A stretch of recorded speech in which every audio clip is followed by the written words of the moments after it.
하나님을 기쁘게 할 수는 예배밖에 없어요. 예배. 정말 하나님이 기뻐 받으신 것은 뭐라고요? 하나님은 누구를 찾으신다고요? 예배하는 자를 찾으세요. 분명히 말씀하셨어요. 예배로만이 하나님을 기쁘시게 할 수 있습니다. 예배는 제대로 드리지 못, 예배자가 되지 못하면서 다른 것을 하려고 했을 때 모든 문제를 가져오게 되는 것입니다. 우리가 공부하는 것, 훈련하는 것, 이 모든 것은 먼저 하나님 앞에 영과 진리로 참된 예배를 드리는 예배자를 훈련하기 위해서 하는 것이지 다른 데 있지 않다는 것을 우리가 기억하고 올 한 해를 예배에 집중할 수 있기를 바랍니다. 동시에 예배를 드리고 은혜를 받고 축복을 받았으면 어떻게 하면 되겠습니까? 내 이웃에게 흘러보내주는 것입니다. 독점하는 게 아닙니다. 이웃에게 흘러보내주는 것입니다.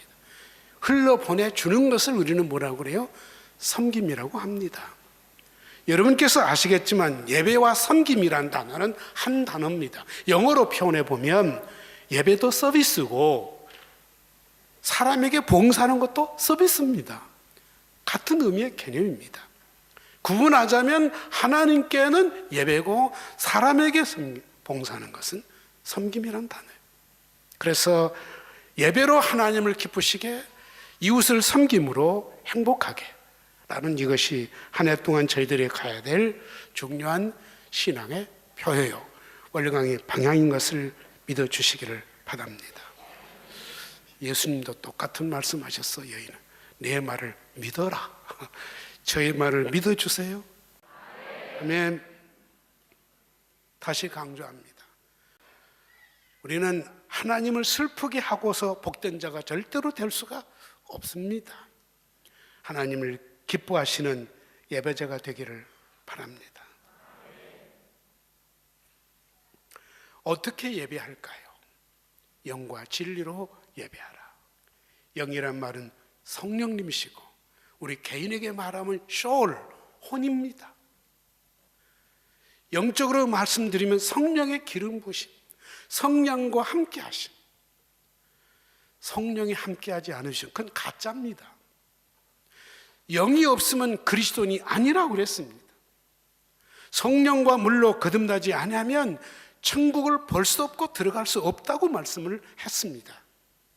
우리가 뭘로 그리스도인다운 사람으로 거듭날 수 있습니까? 성령님이십니다. 예배의 중요한 핵심은 여기 성경입니다.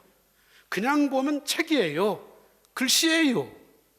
그러나 성령이 감동하시면 하나님의 말씀으로 와 닿는 거예요.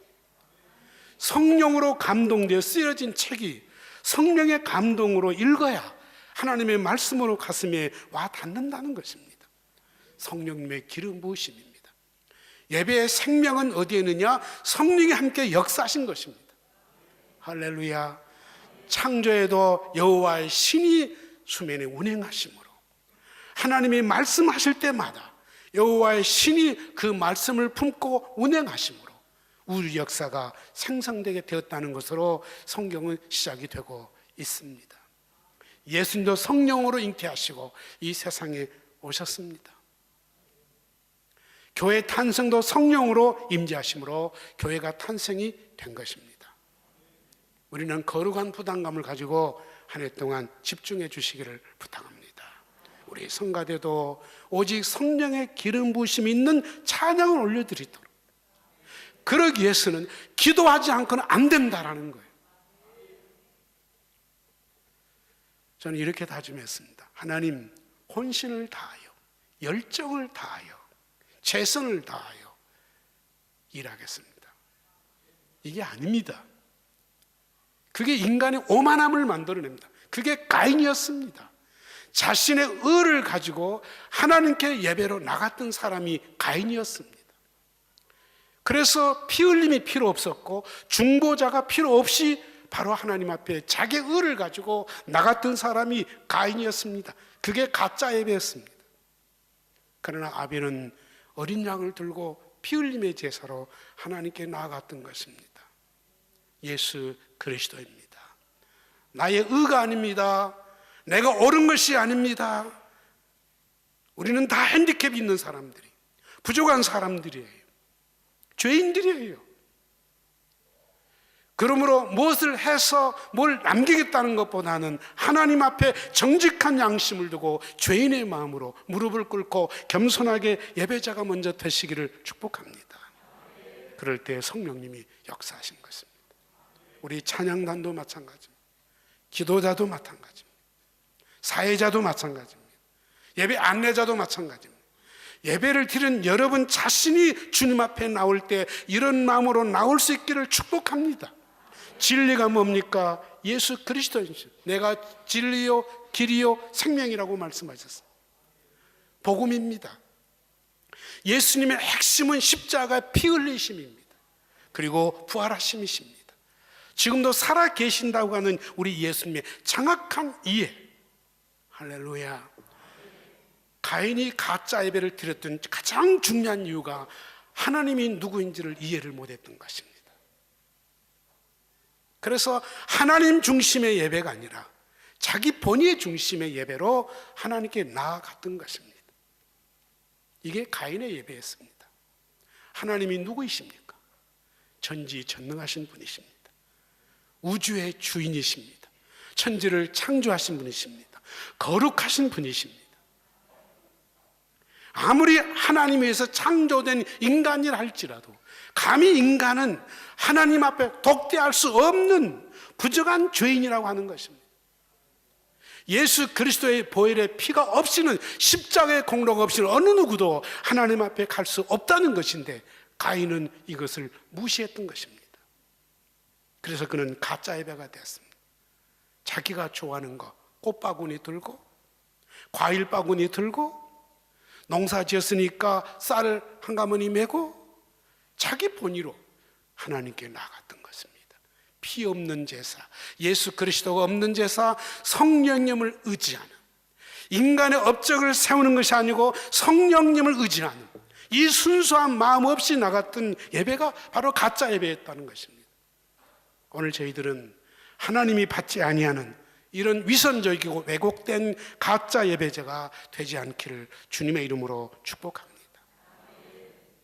이걸 바로 영과 진리로 예배하는 것입니다. 그러면 예수 그리스도 하나님이 누군가를 알기 위해서는 다른 것, 표적도 아닙니다. 기사도 아닙니다. 능력도 아닙니다. 하나님의 말씀으로 돌아가는 것입니다.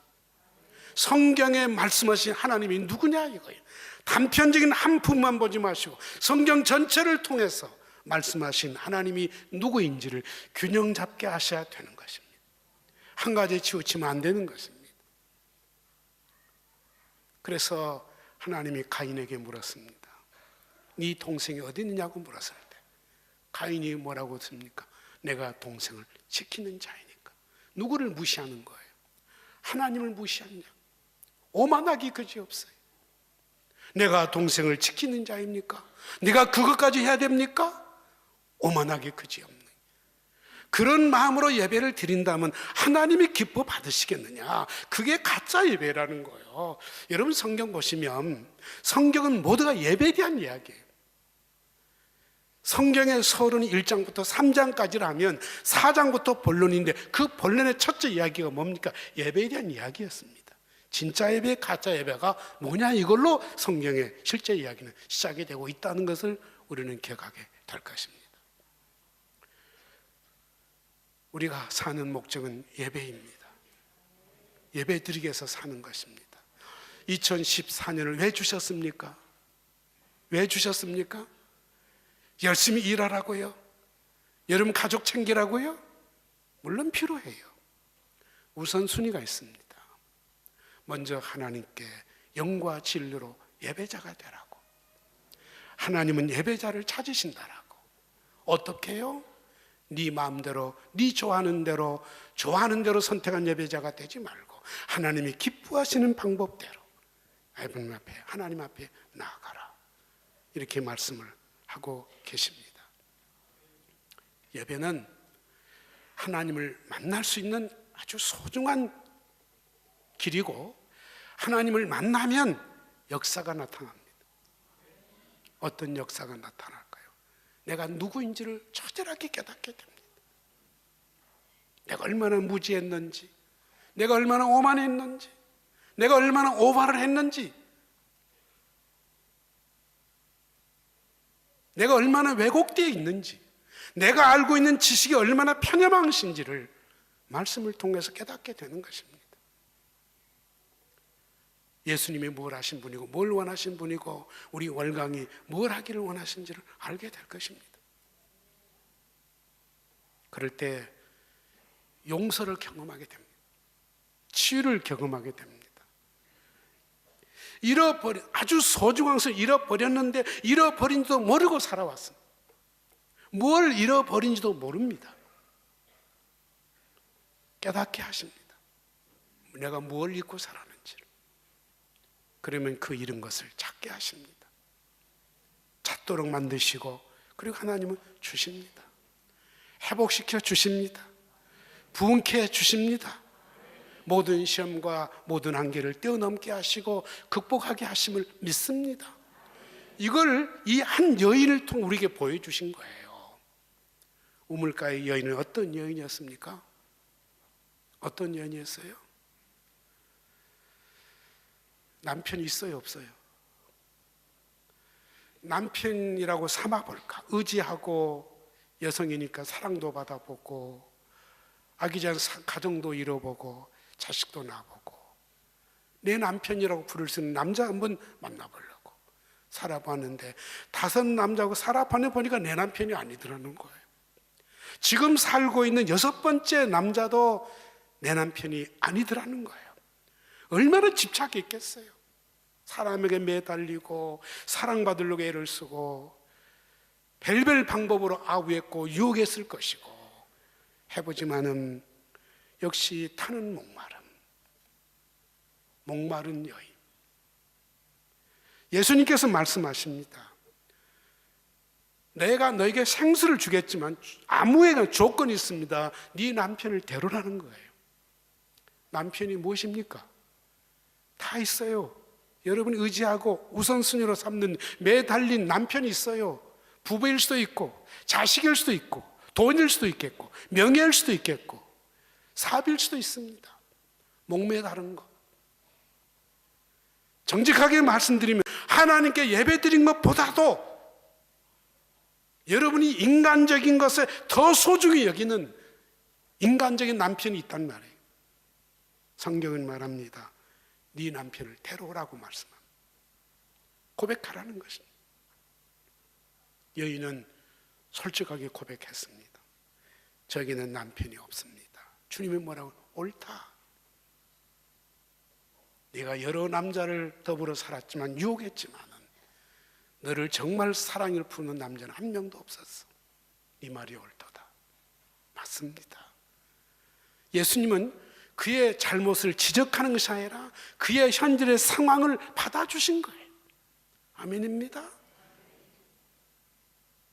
헤집어 놓는 것이 아니라 그 상황을 받아주시기 위해서 이야기하신 거예요.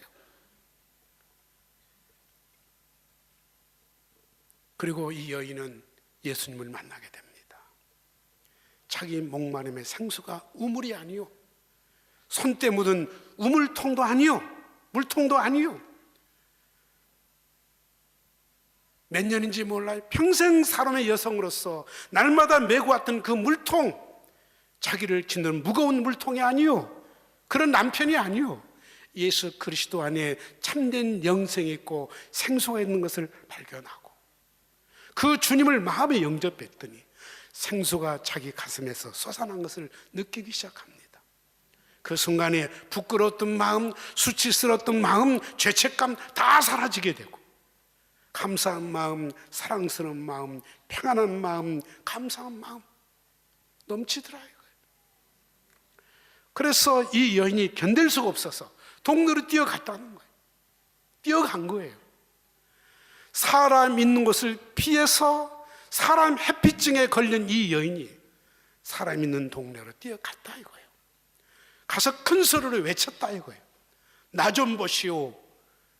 나를 만나주시는 예수 그리스도가 오셨습니다. 내 모든 아픈 마음을 다 받아주고 이해해 주시는 우물가에 내가 만난 예수 하나님의 아들이 오셨습니다. 우리가 다 예수를 만나러 갑시다. 평소 같으면 누구도 그 여인의 말을 들어주지 않을 사람들이 표정이 너무 진지한 거예요. 얼굴에 평화가 가득한 거예요. 그 사나운 눈초리, 음욕적인 그 표정, 그 무서운 여인이 천사같이 변한 거예요. 사람이 진실하면 사람의 마음을 움직이게 돼 있어요. 감동을 주게 돼 있어요. 그래서 그 동네 모든 사람이 다 나와서 예수에게 나와서 주님을 만나고 구원을 받고 하는 말이, 이제부터 당신 말 때문에 예수를 믿는 것이 아니라 우리가 보았고 들음으로 우리는 예수님을 믿는다라고. 오늘 성경의 말씀 핵심이 이렇게 결론이 됩니다. 참으로 예배드린 사람은 이 여인처럼 변화됩니다. 생수를 맛보게 됩니다. 죄책감, 수치심, 부끄러움, 사람 해피증도 다 치유받고 새 사람으로 변화될 수 있습니다. 이래야 복의 통로가 되는 것이고 세상 사람들이 이웃을 행복하게 해주는 사람이 될 것입니다. 저를 보십시오. 이 여인이 동네 사람에게 뭘 도와줬습니까? 뭘 도와줬습니까? 주님을 만나도록 도와준 거예요. 영적으로 도와준 거예요. 인간적으로 그들을 다 유혹했습니다. 저주하고 욕했습니다. 하나에 맺힌 말, 저주스러운 말을 다 쏟아냈습니다. 이러한 여인이 그들을 불쌍히 여기기 시작하고 예수님을 소개하게 되고 가야 된다고 말하게 되고 나를 보라고 말을 하게 되고, 여러분, 예배를 돕는 자가 되십시오.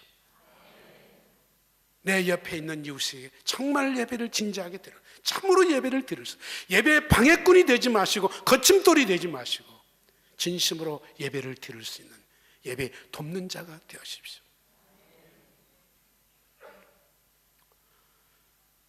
거들어 주는 것하고 돕는 것은 다릅니다. 거들어 주는 것은 물건을 도와준 거예요. 그러나 돕는 것은 사람을 돕는 것입니다. 물건을 돕는 것은 손과 몸으로 도와준 것입니다. 그러나 사람을 돕는 것은 마음이 아니면 안 되는 것입니다. 진실한 마음으로, 사랑하는 마음으로 말 한마디라도 돕는 자가 되시기를 바랍니다. 이게 예배드린 자의 모습이고 진정으로 예수 그리스도를 만나는 자의 모습이라는 거예요. 알아들으셨어요? 오늘 주신 말씀의 핵심입니다. 이런 예배가 얼마나 복된 것입니까? 제가 하나만 말씀을 더 드릴게요. 빌리 손데이라는 분이 있습니다. 이분의 호칭이 사도 바울 이후에 가장 복음 전도자의 탁월하신 분, 그러니까 사도 바울과 버금갈 만한 전도자, 이런 애칭을 받으신 분입니다. 그분이 이렇게 말을 했습니다. 나는 하루 15분간 말씀 묵상을 통해 하나님 음성에 귀를 기울였고 하루 15분간 기도하며 하나님과 대화했고 하루 15분간 전도하며 사람들에게 하나님에 대하여 말해 주었습니다. 모두 합하면 얼마입니까? 1시간도 안 되는 거예요. 하루에 15분 말씀 묵상하고 15분 기도하고 15분 전도했을 뿐인데 그게 어떤 마음가짐을 했느냐가 중요한 거예요. 40년 동안 100만 명에게 복음을 전했고 100만 명의 예수를 믿게 만든 결과를 가져왔다는 것입니다. 사람은 무엇을 생각하고 어디에 집중하고 어떤 삶을 자기 몸에 배이도록 하는 것이 이렇게 놀라운 결과를 가져온다라고 하는 것입니다. 아멘. 우리 월강이 그동안 100% 잘한 것은 아니지만 어디에 집중했습니까? 이 신앙의 본질에 집중해 보려고 저는 양심껏 말할 수 있어요. 예배에 집중하고 말씀에 집중해 보려고. 교회의 본질인 뭐예요? 예배, 양육, 선교, 전도, 섬김과 나눔, 가정사역, 그리고 다음 세대. 이건 당연히 교회가 품어야 될 본질이지. 우리가 좋아서 선택하는 게 아닙니다. 교회가 마땅히 해야 할 일이기 때문에. 그러나 이것도 우선순위가 있습니다. 뭐가요? 이걸 뒤집어 놓으면 안 되는 것입니다. 다음 세대가 아무리 귀중하지만 예배드린 것을 대신할 수 없다 이거예요. 전도와 선교가 아무리 좋은 것이지만 예배드린 것에 앞설 수는 없다는 거예요. 아무리 구제하고 어려운 것을 돌보는 것도 중요하지만 예배드린 것을 대신할 수 없다는 거예요. 가장 우선순위가 예배라고 하는 것입니다. 그래서 이렇게 결론을 맺습니다. 예배가 열리면 마음이 열려요. 아멘. 예배를 향하는 마음이 열리면 여러분의 마음도 열리게 되어 있어요. 은혜를 받게 되어 있어요. 그러면 길이 열립니다. 인생이 열리게 되어 있습니다. 이렇게 되기를 주님의 이름으로 축복합니다. 예배가 막히면 여러분의 마음이 막히게 되고, 여러분의 마음이 막히면 만사가 막히게 되어 있어요. 힘들게 되어 있어요. 안 그래도 인생이 힘든 것인데 혼자 고단한 인생을 살려고 하지 마시고 Together we can. 평창 장애자 올림픽에서 구호가 Together we can이었다고 합니다. 근데 핸디캡, 누군가 옆에서 도와주지 않으면 아무것도 할 수 없는 핸디캡자들, 그들의 구호가 뭡니까? 비록 우리가 부족한 우리지만 함께하면 우리는 할 수 있습니다. 얼마나 멋있는 말인지 모르겠어요. Together we can. 영어 한번 해보시겠어요? 네, 다시 한번. Together we can. 함께하면 우리도 할 수 있습니다. 우리는 다 핸디캡자들이에요. 부족해요. 그러니까 더더욱 같이 해야 돼요. 함께 기도하고 붙들어주고 도와주고 기도해주고. 여러분, 괜찮은 사람이 저를 다가와서 성도님 사랑해요, 저는 좋아해요, 받은 은혜가 많아요, 이걸 제가 어떻게 갚을 줄 모르겠어요. 그 말은 꼭 갚겠다는 뜻이 아니고 잊지 않겠다는 이야기 아니겠어요? 그러면 얼마나 기분 좋아요. 사람도 그래요. 하물며 우리 하나님 앞에 은혜 감사합니다, 은혜로 살았습니다, 어떻게 감사할까요? 이런데 하나님이 기뻐하지 않겠습니까? 네? 기뻐하지 않겠어요? 기뻐할 수밖에 없는 거예요. 이게 상식이잖아요. 아주 간단한 거예요. 가인처럼 자신의 의를 나타내려 가지 마시고 아벨처럼 양을 잡고 피를 뿌리고 겸손한 마음으로, 무릎 꿇는 마음으로 하나님께 나갈 수 있는 우리 월강의 성도들이 되시기를 축복합니다. 그럼 걱정하지 마세요. 길은 열리게 되어 있습니다. 그리고 예배자가 될 수 있는 좋은 멘토를 삼으시기를 바랍니다. 네?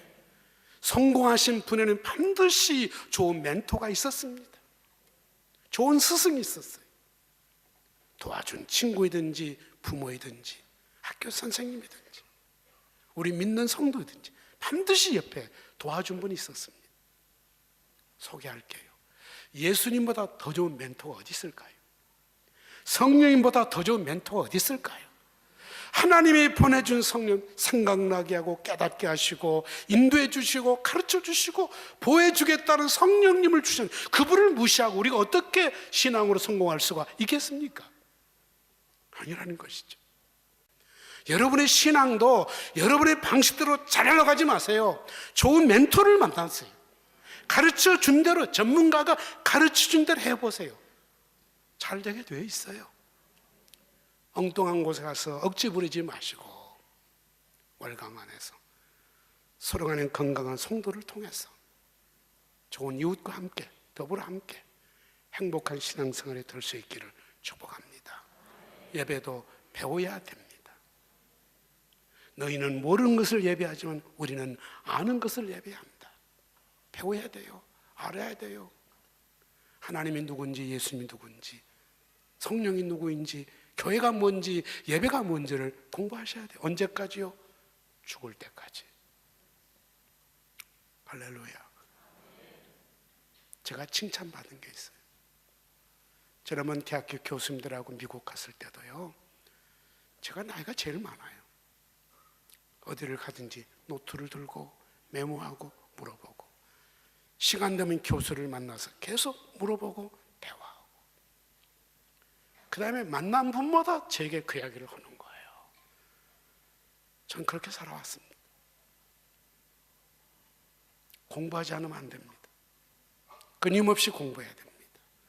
책을 읽으시고 좋은 멘토를 만나시고, 아무나가 아닙니다. 예수님 버금하는 좋은 멘토를 서로 만나시고 도움을 받으시고 같이 해보세요. 어려울 것 없어요. 모르면 어려워도요, 알면 쉬워요. 아멘. 알면 쉽다. 지금 하는 것으로 자만하지 마시고, 아주 나쁜 것이 자만한 것입니다. 자만하지 마시고 끊임없이 노력하십시다. 배워요. 훈련 배워요. 그럼 한 해는 멋있게 될 거예요. 성령님이 도와주실 줄 믿습니다.